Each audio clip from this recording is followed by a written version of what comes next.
Now we've got the shims sorted out, we can put the cover on, the sandwich plate, and put some RTV between them.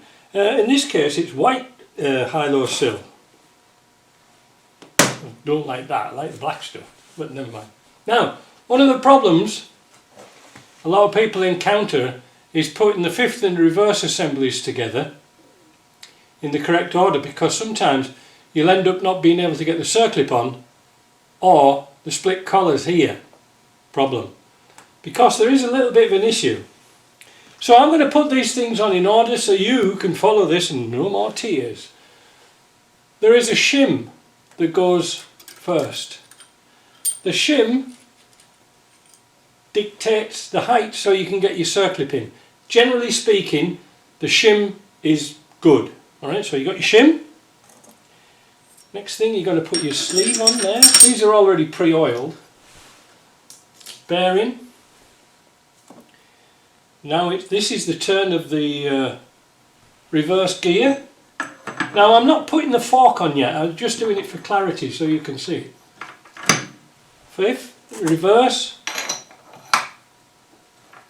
Reverse gear. Now it doesn't matter which way that one goes up. There. It doesn't matter which way that one goes. So this is one of the problems. There are two synchro rings left out of your kit. The one with the notches goes on first. That means the ones with the notches on the outside goes on first, and this one no notches. I'll show you why. That one goes on like that and it's almost flush. If you put the other one on, you put the other one on the right way around so look at the camera, it stands a little bit too high. That one on, and this is the daddy of them all, the synchro. Because the synchro ring has got the synchro unit's got 5 notches indicating it goes to 5th speed. Remember, this is reverse. Pay attention to this little notch here. I'm going to put it like it should say in the book, with 5 notches towards the top. See? There's your 5 notches. See, will it turn?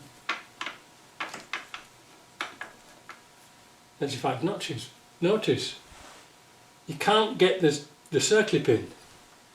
But if you turn it backwards,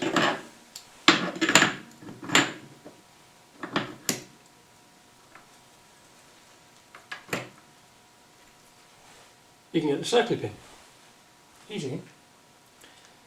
Next thing, now I'm not going to put the split pin in yet because I've got to rearrange this, but then you can put your bearing on, your ring without the notches,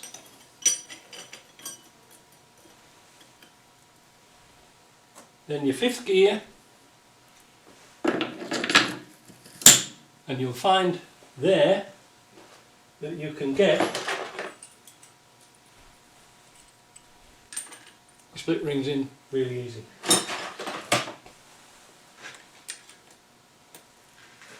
Then you put that ring on, tighten them together.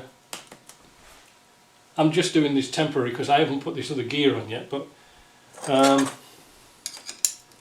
just showing you that the ring actually does go in, because a lot of people are sort of thinking, well, you've got to machine this down and put that machine down, and no, not really. It's then bloody daft the way that the synchro grows together.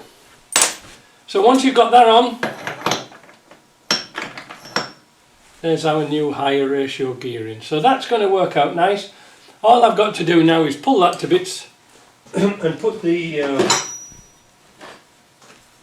selector fork on, but I did that just to show you that putting the selector fork on is pretty easy.